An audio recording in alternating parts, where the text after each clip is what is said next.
Welcome to On Becoming a Healer.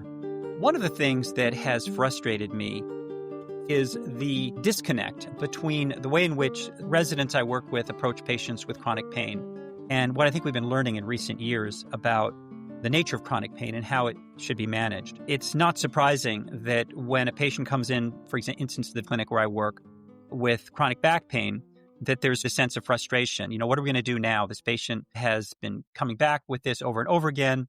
They are already taking NSAIDs. They said they went to PT. It didn't help. And what I find is that residents nibble around the edges. They're like, well, maybe we can try a lidocaine patch, or maybe we can refer them back to PT again. There's just a complete disconnect between that general approach that pain is a somatic phenomenon that is stimulated by nociceptive input and the discussions that pain experts have been having that are research-driven. And I've come to see this as a microcosm for all that's wrong with healthcare. There's this efficient task completion approach that we've talked about on prior episodes to tackling every problem.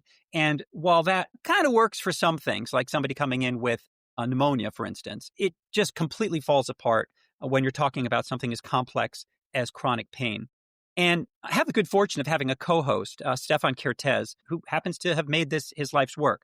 Stefan, as many of you know, has been an important voice in the dialogue around the opioid crisis, and he's had a particular interest in patients who have been adversely affected by forced tapers.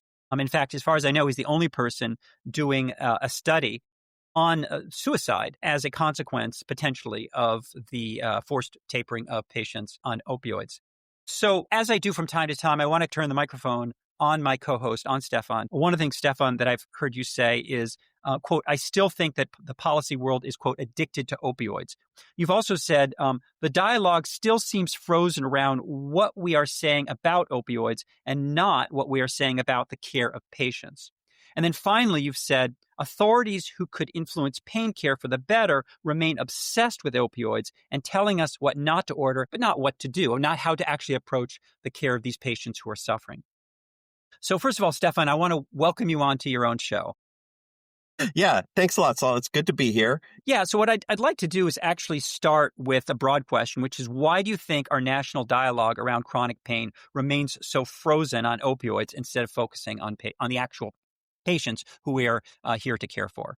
What I say is that a great deal of energy has gone into teaching about not prescribing opioids in medical schools and residencies. And usually op-eds about pain care usually turn out to be op-eds about why we should not use opioids. So at every turn, instead of discussing, gosh, who are we trying to care for? We're discussing what should we not use and why should we not use it?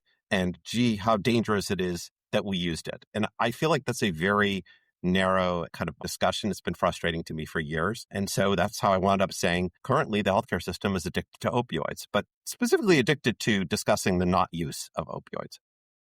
And you can see intuitively why we might have gotten into this rut, at least if you look back to that crisis period where we had this horrific revelation that people were dying in droves because of a process that may have started within the healthcare delivery system, where we were attempting to basically score everybody's pain from 1 to 10. And there was this mandate, pain is the fifth vital sign, and opioids were being prescribed like water. And then the pharmaceutical industry was telling us that's a good thing. It's not going to hurt anybody.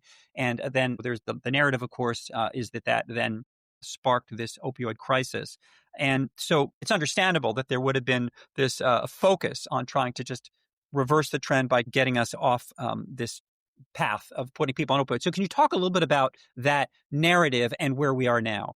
Yes, it's true that there was a massive rise in opioid prescribing from the mid-1990s to a peak in 2012.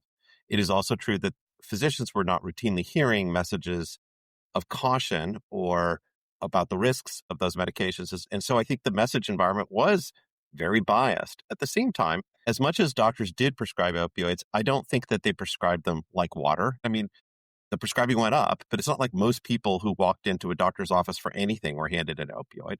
I also think that plenty of doctors felt somewhat wary of what they were prescribing. And, by 2006 or so, OxyContin made the news as a big risk, and the prescribing of that went down. And what was an environment that may well have contributed to ease of initiating opioids as part of an addictive process, particularly for people who got diverted pills, That's not the only reason that the people developed addiction. And it's not like every person who received opioids for pain suddenly became a person with addiction, which is the way the story is told if you watch TV shows and such. But I do agree with that. That was part of what I think contributed to ultimately a market that shifted toward heroin and toward fentanyl. I've talked to patients who say, yep, I got a whole bunch of these pills as a young person from a doctor, and I was off to the races. Although very often that same young person previously was misusing cannabis and alcohol before they got those pills. Like they were already sort of on a path. But I've certainly seen those incidences, and I don't think we should discount it at all. But the more we play it up as that's the whole reason we're here now, the harder it is to add some complexity and nuance, which I think is what has been missing. There are two questions that I want to ask, and I'm not even sure in what order. The first is to ask you a little bit about how we should be thinking about opioid usage today as, say, generalists or primary care physicians, given that you're concerned that there's so much of an emphasis on just getting people off opioids still, and that we know that's causing harm and that you're doing a major national study on that. And then secondly, how do we begin to have a conversation about actually caring for people who are suffering with chronic pain rather than just talking about a particular pill or class of pill? Yeah. So one thing you said was, how do we think about opioids in care? And then how should we have that conversation about care of patients? Our healthcare system, to some degree, did get addicted to providing opioids to a very high degree in the late 90s and early 2000s. Not to everybody, but more than was wise. And that was in part because doctors seemed to be in search of doing whatever is simple and easy and right in front of them and doesn't require a lot of depth of understanding. And that mental framework of, I want it to be simple. I don't want to have to think too deeply. I don't really want to have to deal with the messy life of the human being in front of me, was allowed to remain constant and unchanged and unchallenged when we reduced opioids. The idea was, okay, you're going to prescribe all these things, but you know what you're going to do? You just stop. Just taper them down. But again, like the mindset was, okay, we're going to simplify this for you. Just get rid of those pills and you're being a good doctor now by not prescribing or tapering. As long as you do that, you're doing the right thing, which is actually also a simple solution. Like it's still the wrong thing. So the dual challenge, and it's really a problem, is on the one hand, I think there's an argument to be made to discuss opioids as relevant and useful in care. And at the same time, I am pretty worried that we still aren't talking about actual patients as human beings who have complex drivers for their pain, which are not easily resolved by any single intervention and certainly not easily resolved by opioids. So which part should I tackle first? Well, first, I just want to highlight something you said, because I think it is so interesting and so important, which is that the same mindset that led us to mindlessly prescribe these pills in increasingly higher doses because it was a simple task, a simple intervention that was not well suited to a complex problem, is the same mindset that's allowing us to just dial it down and create chaos and pain and suffering in another way. And neither of those approaches actually gets to the fundamental question of how do we work with people who are suffering from chronic pain. And I think that's really the interesting thing. Now, one thing that I'm curious about is I feel like there is a large body of knowledge now about what chronic pain is, what's happening in the brain, what its connection to the biopsychosocial model, and what better approaches are. I talked about earlier how there's a huge gap, a chasm between what's known and what's typically done. I'm curious, back in the 1990s and 2000s, did we actually have the body of knowledge we have now about how to manage chronic pain and we're ignoring it then? Or is our understanding, even if we're not really taking advantage of it for the most part, or at least adequately, something that's just evolved in the last 20 years? Okay. For at least 50 years, there have been pain experts who've considered pain a profoundly psychological experience that involves behavioral responses to perception of threat, that there are schools that worked on this, particularly in the Pacific Northwest, and that there's some depth of understanding dating back decades that was looking at pain holistically and in terms of the human mental response to the perception that one is under great duress, which is often driven by, a mixture of factors. So I don't think that there's entirely new knowledge. However, it's also fair to say that the last, 20 years or so have seen a burst of research focused variously on trying to help people cope with pain, either by reprocessing what it means to them. That's called pain reprocessing therapy, other therapies, which in some way are trying to build on that. So we have more knowledge now than we did, but I'm also aware there were historic scholars dating back 50 years on this. Yeah, I have to say that that paper on pain reprocessing therapy, it was a randomized controlled trial in JAMA Psychiatry in 2022, really did uh, impress me. It was a randomized controlled trial in which the intervention was a form of cognitive behavioral therapy that ran for about 8 weeks, that was customized to the current understanding of how uh, chronic pain is connected deeply to a kind of a fear model. The idea that when we're experiencing chronic pain, our brain is essentially in a sort of dysfunctional cycle of perceiving essentially a dangerous situation that in turn heightens the pain, which in turn heightens the fear, and that cycle has to be interrupted. It's not intended to be a perfect model. It's intended to be just a component of understanding Yeah. what contributes to chronic pain, but a big component that's grounded in a lot of research. And the CBT that they developed around that was really impressive against a control group in terms of not only reducing people's pain, but at 1 year follow-up, the pain reductions, the impressive pain reductions persisted.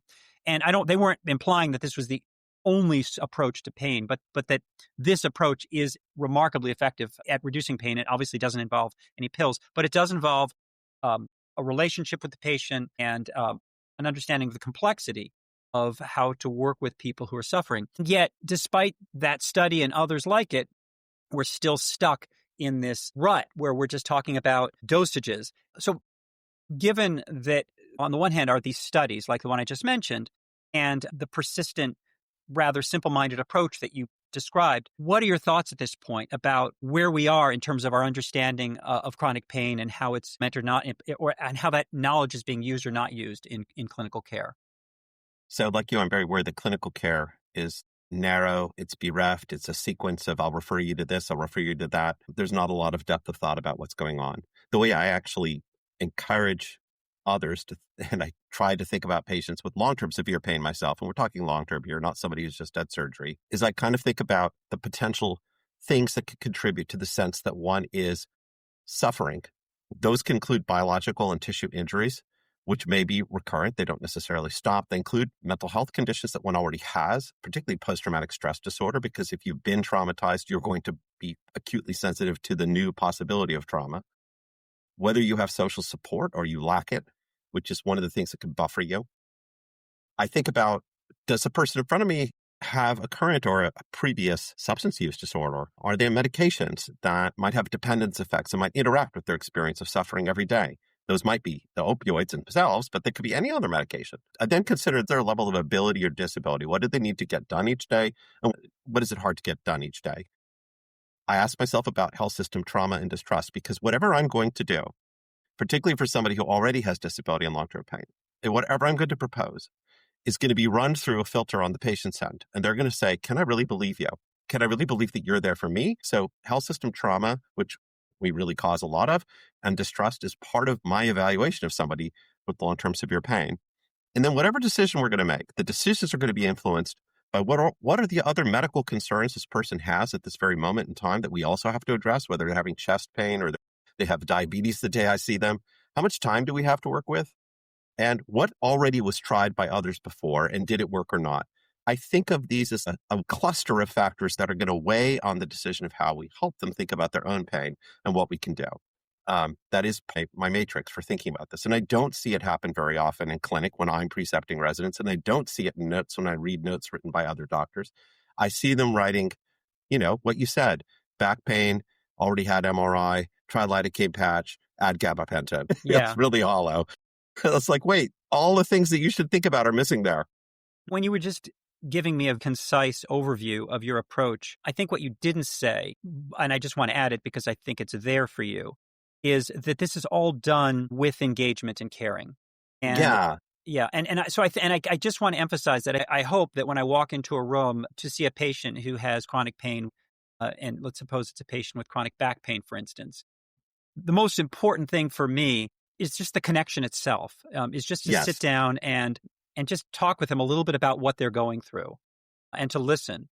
Yes. And this is not an act. Again, it sounds corny, but it's a genuine sense of shared humanity. It's a genuine chance to just hear who this person is and what they're going through, to express sympathy, which is real. I feel it. And then to talk a little bit about what they've been through and what they've tried and so forth. And then maybe to begin to talk to them a little bit about what chronic pain is.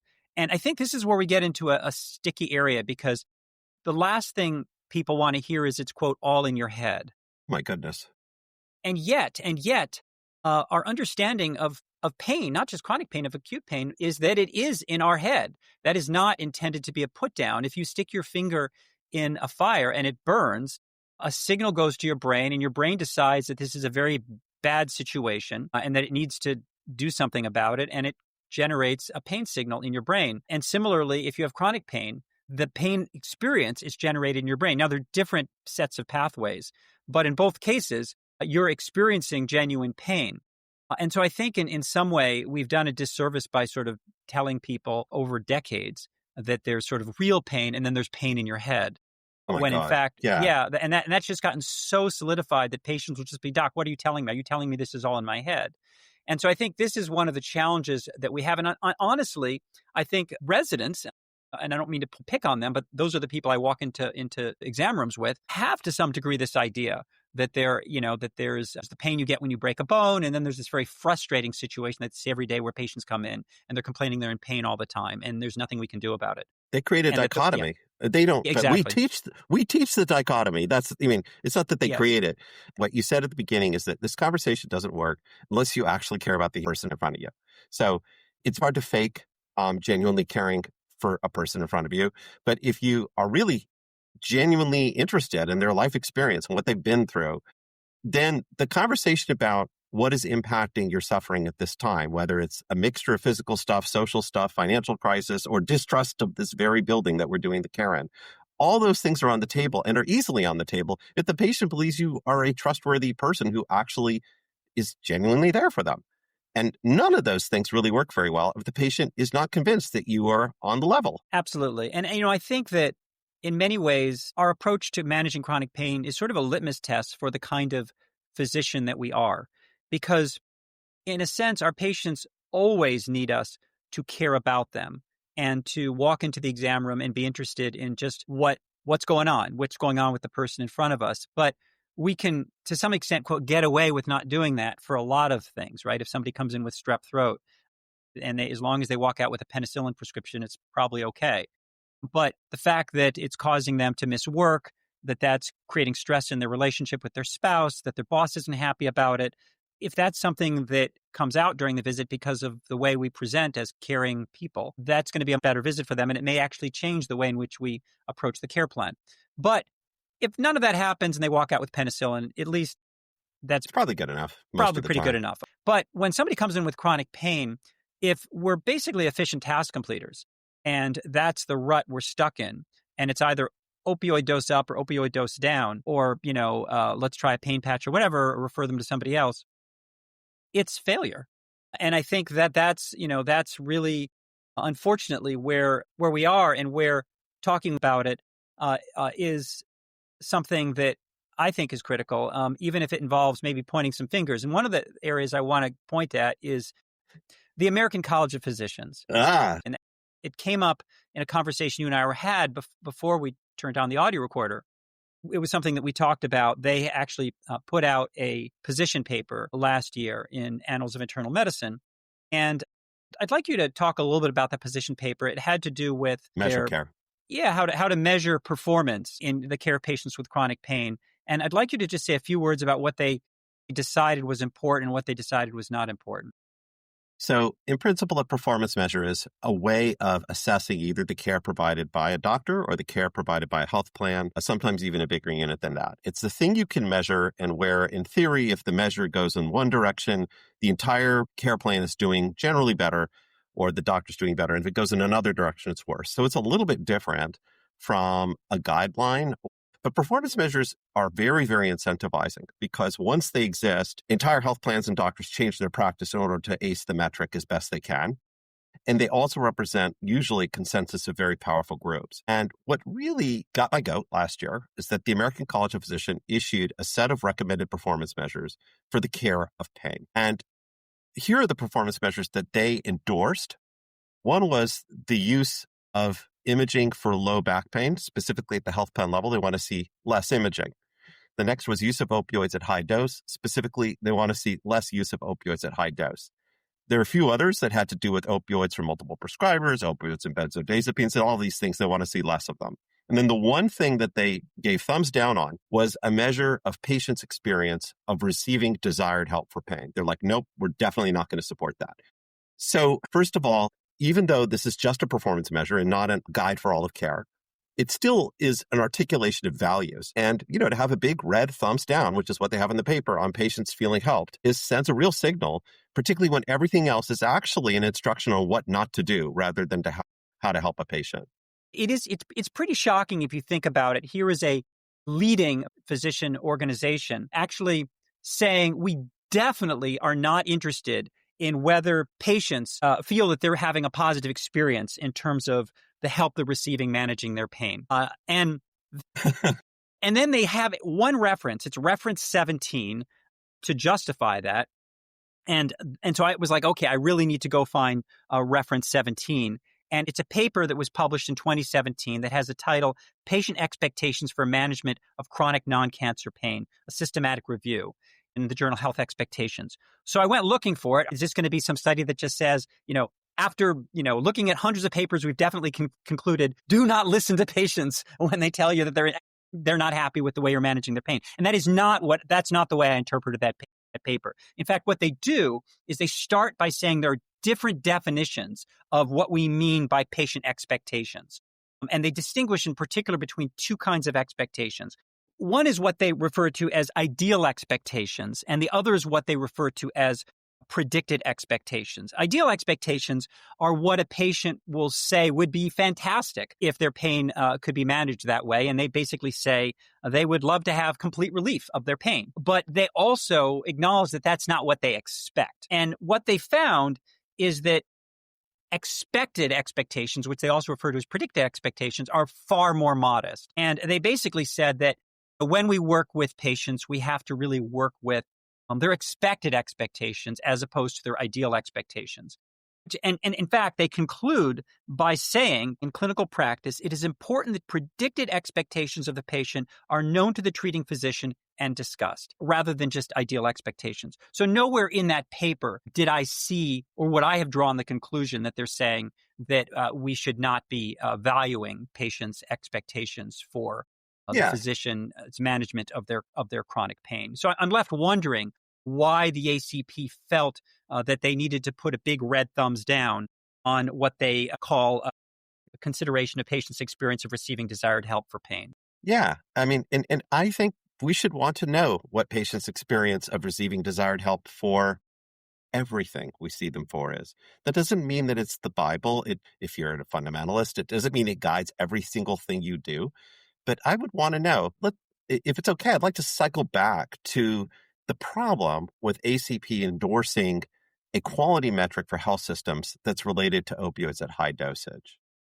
That it turns out to be a posture that is diametrically opposed to the position of the Centers for Disease Control and Prevention at this time.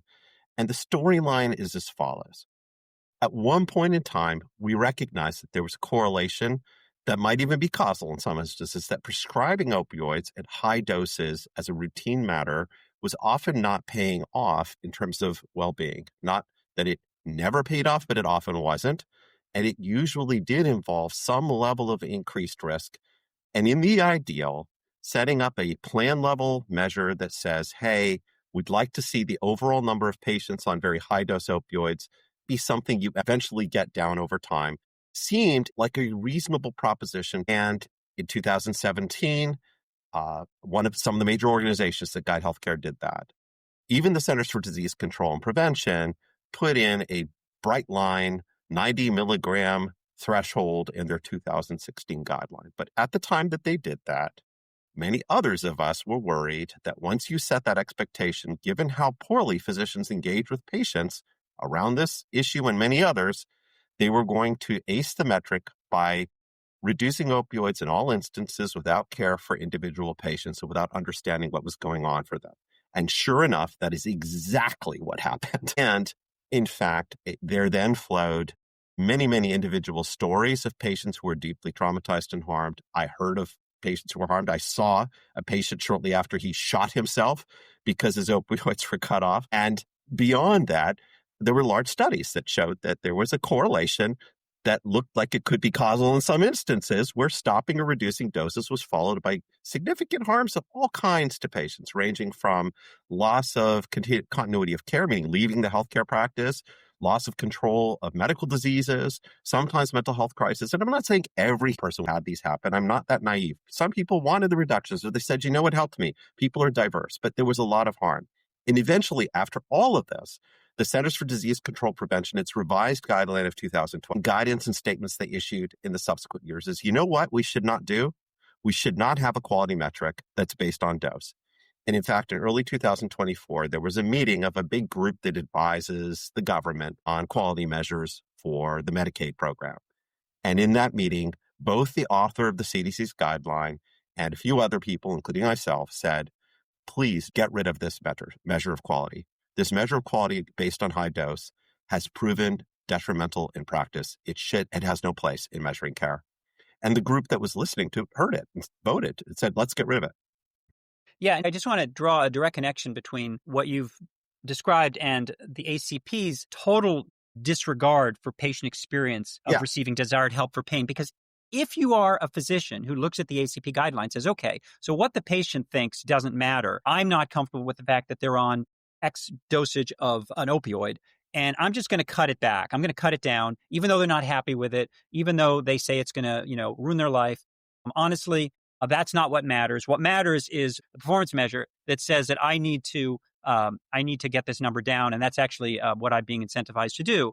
And I'm also being told the fact that the patient's unhappy is not important. And so that gets you to the catastrophe of a patient who potentially may die by suicide, which I know is something that you've been studying. Yeah. And that's obviously the worst possible outcome. But it's also really interesting in a negative way that we're saying that the patient's voice doesn't matter. Yes. And where else in healthcare would a major organization say that in this current era? I think there's a basic concept of patient-centered care and an ethos that you work with the patient. You don't do things against the patient's will, and that the patient has a critical voice. And again, I'm talking now specifically about the patient who's been, say, on long-term chronic opioids, and they happen upon a physician who thinks that, their number one job is to adhere to performance measure number. To adhere to performance measure CMIT 748. Yep, that's the one. Get that opioid dose down. And so I think this is the mindset. And I think one of the things you said about, again, the ACP position paper is that the patient is essentially invisible. It's all about radiographs and dosages and who's prescribing these, and it's very explicit. Patient is not part of this this conversation. So that is, absolutely the value system conveyed by the performance metrics. But I'd like to talk about the letter we wrote to the journal of this organization, to which I pay dues, by the way, and I generally am in favor of the ACP. But we wrote a letter to the ACP saying, first posted electronically late last year, saying it's really a problem for a major professional organization to take a posture diametrically opposed to that of the Centers for Disease Control and Prevention. We think the CDC got this one right. They understood that, they had emphasized dose before, but it turned out to be harmful. When they said, let's roll that back, they got it right. The data supports them. And the response eventually was posted electronically, and it's going to be in the paper journal this month. And the response was, we'd like to thank Dr. David Kertesz for his comments. By the way, my name is not David. And as if to emphasize that they really had not read what we wrote, they said, it seems like there's a real difference between a guideline and quality measures. And we're only interested in quality measures. We're not interested in offering a guideline. And so quality measures are never meant to guide the care of individual patients. We're sorry you didn't really understand that. And the truth was, of course, our letter said the problem is the quality measure, and the quality measure was tried in practice and failed. But apparently, from their perspective, David Kertesz didn't get it right. I kind of felt like, being Stefan Kertesz, they hadn't read our letter right. It'll be published this month, but ultimately, they still kind of are hooked on a model of measuring care at the abstract level, even if it harms patients. And in this case, it was found that it harmed patients. Yeah. So speaking of David, I want to talk about another David. His name is David Shulkin. Okay. Oh, And let's go to David Shulkin. yeah. So Dr. Shulkin was the Secretary of Veterans Affairs during the first part of the first Trump administration. And before that, he had been the undersecretary during the Obama administration. And just a couple weeks ago, on September 19th, he published an article, an opinion piece in The Hill, which is a major Washington news source, with the title, Whiskey, Tobacco, and Pain Pills, the VA Can Be an Opioid-Free Health System. And then he begins by asserting, and you pointed out to me that this is asserting falsely, that, quote, more than half of veterans receive opioids upon surgical discharge, and roughly 10% of those patients later develop opioid addiction. Yeah, that's false. Yeah, you pointed me to a paper that said that that's off by 50-fold. It's actually 2 per thousand. But I want to talk a little bit about what's going on because, as you pointed out to me, especially taking into account the Sunshine Act, which gives you access to information about conflicts of interest, of how this whole virtue signaling around eliminating opioids without really talking about its impact on people has become almost an industry, and in some cases a profit industry. So do you want to talk a little bit about that? Yeah, and I'll say straight up, we're not here really to discuss the VA. We are both employed by it and are not authorized to represent positions and postures of that organization, and we're not attempting to. What we're trying to look at is what does it mean when somebody with a lot of authority and history publishes an op-ed that says the goal is to make any healthcare system opioid-free, and then alludes to a particular drug that was recently approved by the FDA in service of that objective. He says the first selective sodium channel blocker for acute pain, which refers specifically to suzetrigine. So he basically names the mechanisms of action of one drug that was approved by the FDA very early in 2024 for use for postoperative pain or for acute pain, and had succeeded in some randomized controlled trials as being better than, or at least as good as, a 5 milligram hydrocodone in people who had undergone bunion surgery and who people who had undergone tummy tuck surgery. What he doesn't say is then he had received $60,000 but from the organization that sells that particular medication. From the company, Vertex Manufacturers. Yeah, and so Vertex. He sets up this giant dream of a system that never prescribes opioids. I don't agree with the dream of that system. I don't think that makes much sense. We've just been talking about the fact, and we're going to get to more of this, I suspect, but the decisions around opioids are complicated. But the idea that an entire healthcare system will get rid of a category of medication based on a new FDA-approved product that has been shown to work in certain postoperative situations is kind of bizarre. But to not disclose that one is being paid to share that message is even more concerning. Neither the publication was aware of this conflict of interest, and it's particularly concerning when a former secretary of a major federal agency who knows all about conflict of interest feels that they don't need to disclose that they're being paid at the same time that they're saying these kinds of things. And yet it's another example of what we talked about before when I said the system is addicted to opioids, and by that I mean stopping them. The conceit of this whole paper is we're going to make the world a better place by getting rid of a chemical.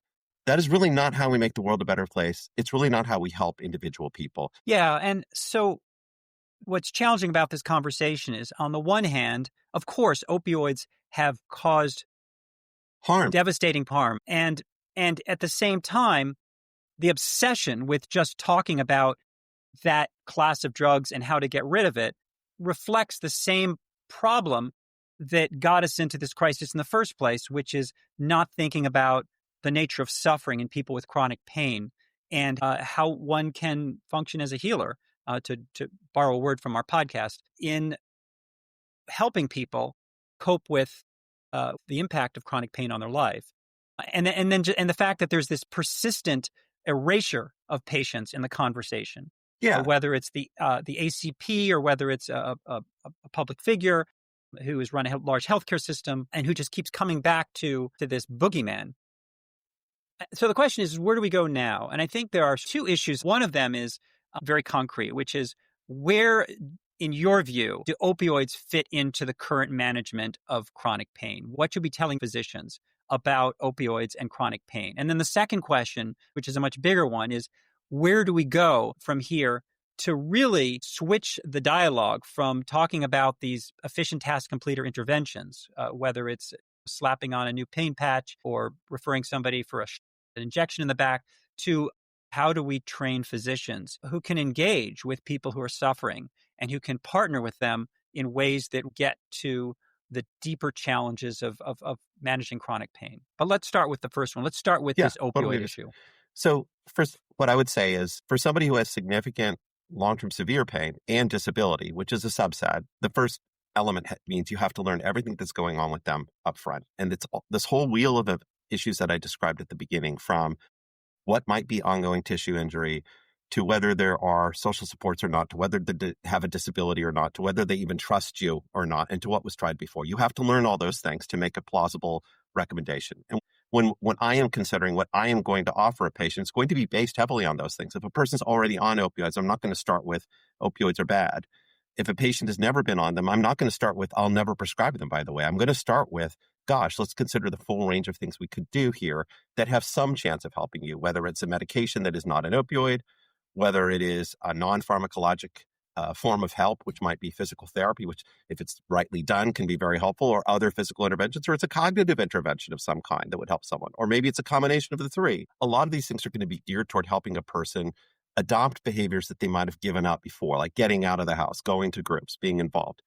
But in this discussion, I would highlight that almost any single intervention that's been tested in randomized controlled trials has tended to have modest effects versus placebo, not gigantic effects. And what that means is that they're probably helpful for some and not helpful for all.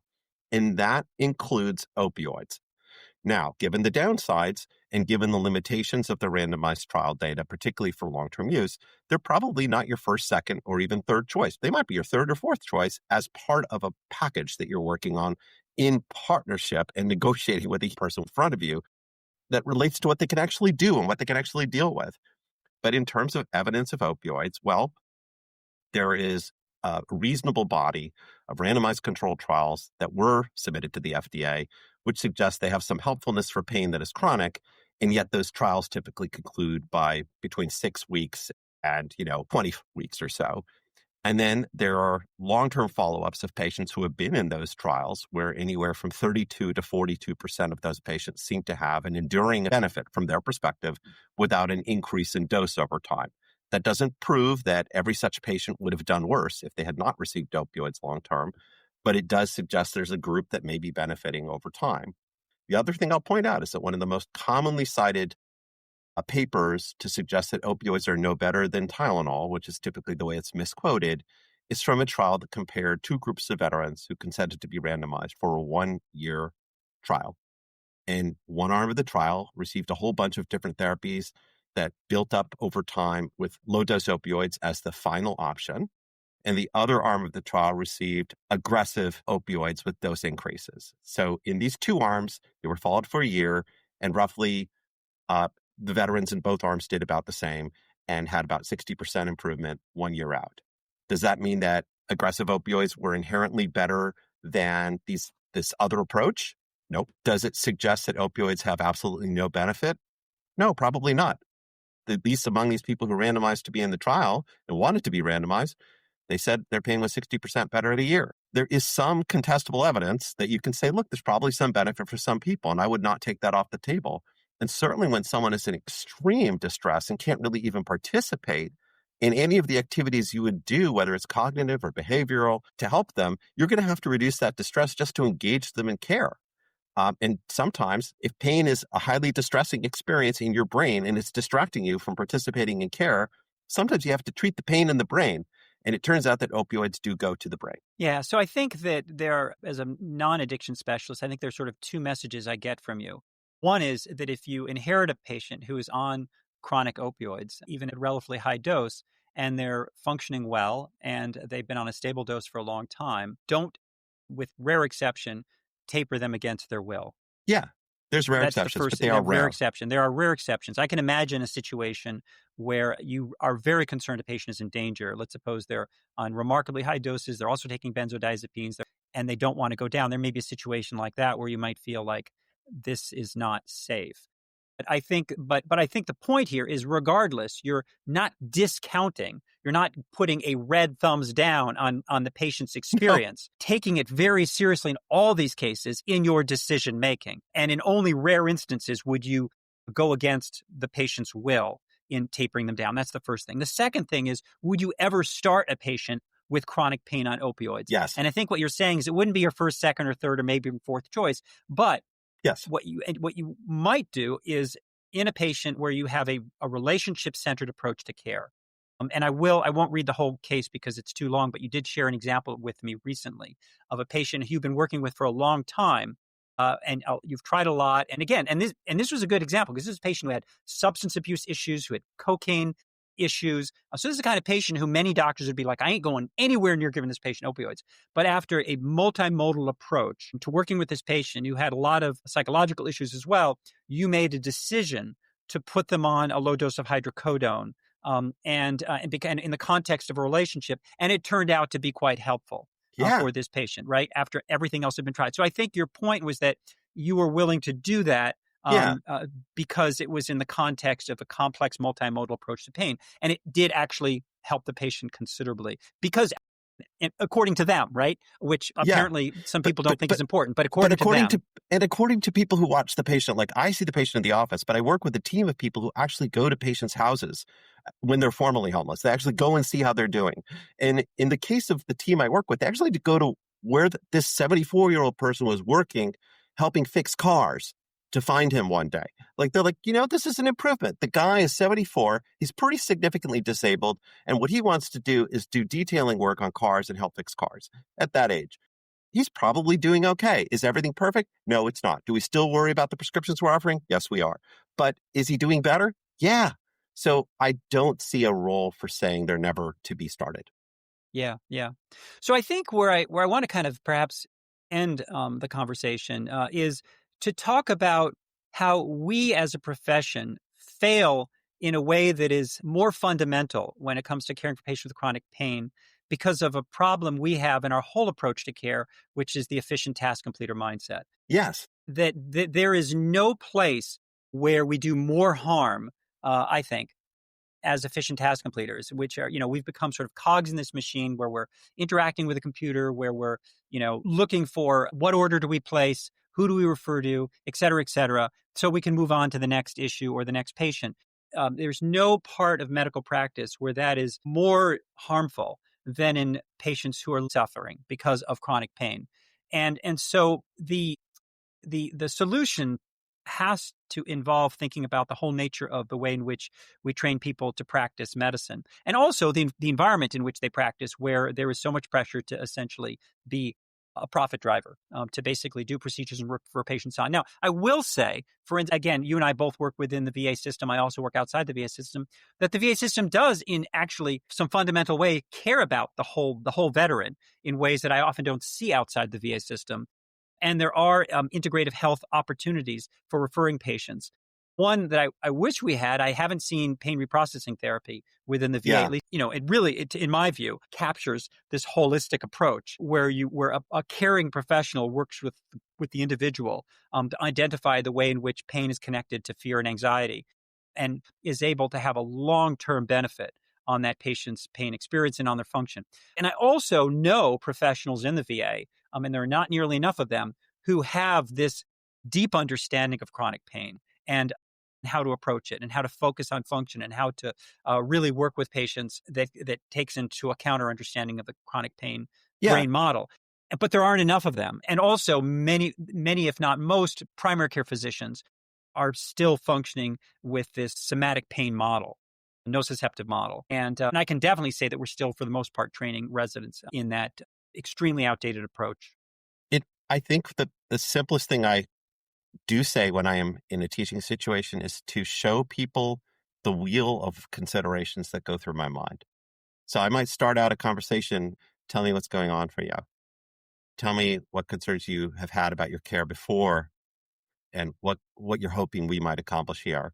But in my mind, I'm ticking through, is there biological or tissue injury? Is there mental health concerns, social support? Are there dependencies on medications or non-prescribed substances? Do they trust the healthcare system, or have we done something that caused distrust? And what steps might I need to repair that distrust? And I'm still listening through, what are the other medical issues we might need to address today, and what has already been tried? I think we can still teach the idea that, look, start with, hey, it's great that you're here. Tell me what's going on for you. And then to have a little bit of a mental model that there's probably a lot of things going on in a person's life that are going to be relevant to making the right choice. And if you're ticking them through and gradually collecting them, even if it takes several visits, in pitching ideas over time, you'll see what works with the patient in terms of what they're open to and what they can do. Yeah, and the one thing I would add to that, or maybe emphasize, is asking them about function. Asking them how is Hmm, how is chronic pain that they're experiencing affecting what they can and can't do, and get very specific about that. And then ask them what is it that they would like to be able to do I like that that. they're not able to do because of the pain they're experiencing, and then really starting to talk about how you can get them back to doing the things that they want to do that they can't do with their chronic pain, and functioning, perhaps shifting the conversation a little bit more towards function. And I know that there's research to show that when you focus on function rather than on the pain itself, and on encouraging people to do the things that they value despite their fear of the pain, that has this remarkable effect in many cases in actually making the pain experience less severe for them.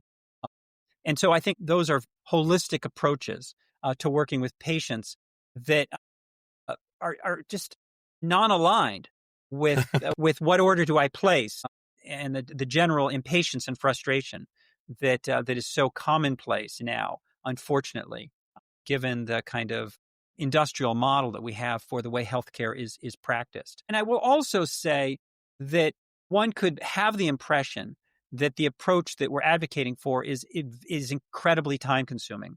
Yes, one could. Yeah, one could. And I don't actually think that that is true. And I don't want to give the impression that you can have your cake and eat it too. These conversations do involve time.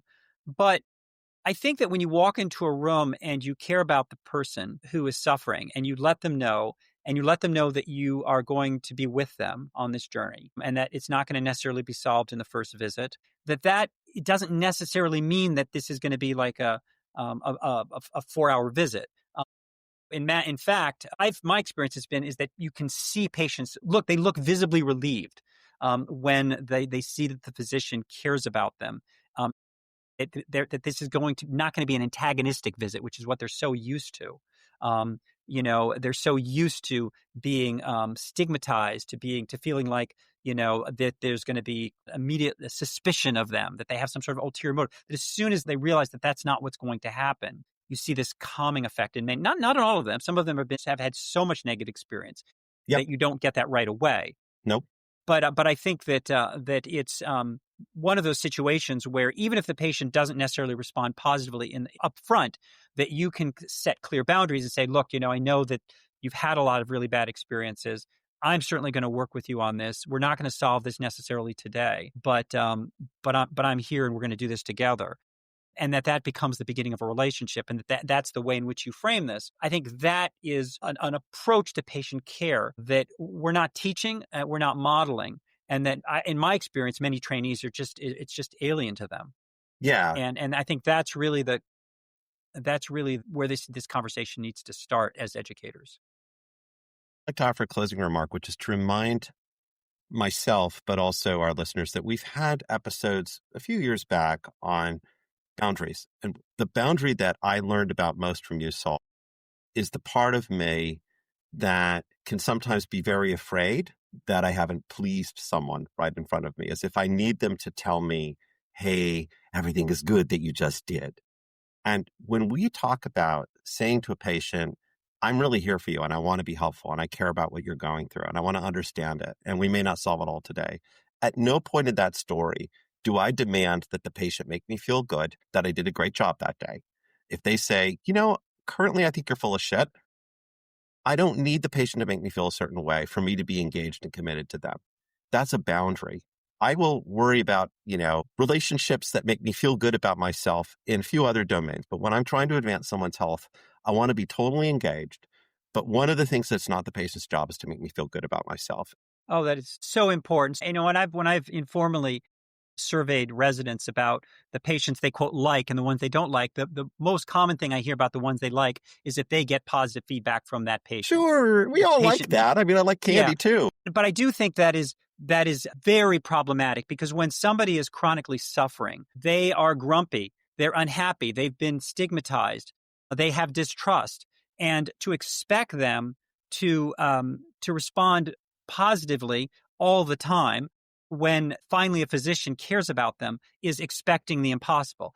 When it happens, it's nice. And I'm just going to repeat what you said because it is so important that it's not the patient's job to make you feel good about your job. I think if you know that you're caring about that person and that you are going to do everything you can to be helpful to them by getting to know them and by working with them, that's all that you need to know about how you're practicing medicine. If the patient is still bitter and sarcastic and negative, that's just part of the package. That's part of what you have to contend with, which in some respects is the negative experiences they've had that have brought them to this moment. So yeah, that's another challenge we have to face in the way in which we train physicians, that they have to get over the idea that it's all about them. And once I get over it, then I actually am genuinely interested in the patient's experience of receiving desired help for pain, the very thing that they got the big red thumbs down. Then I'm actually really interested. And sometimes the patient will say, I don't feel you helped me today. And I'm still like, okay, that's really important information. We're going to continue to work on it. And I'm not distressed. I'm not threatened. I just like, okay, that's information for us to work on together. Great. So thank you for this chance, Saul. I really enjoyed this. Yeah, thanks, Stefan. We hope you've enjoyed this latest episode of On Becoming a Healer. If you have and you haven't already subscribed, please consider doing so now. Also, please rate us on the Apple Podcast app as it will help others find us. And if you have a few moments, leave a review. In addition, if you'd like to make a comment about this episode, we'd love to hear from you. There are a couple ways to do that. If you're using the Apple Podcast app, then just open the episode website link and enter your comment there.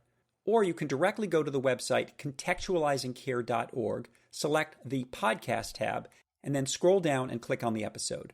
There you'll find the same comment box.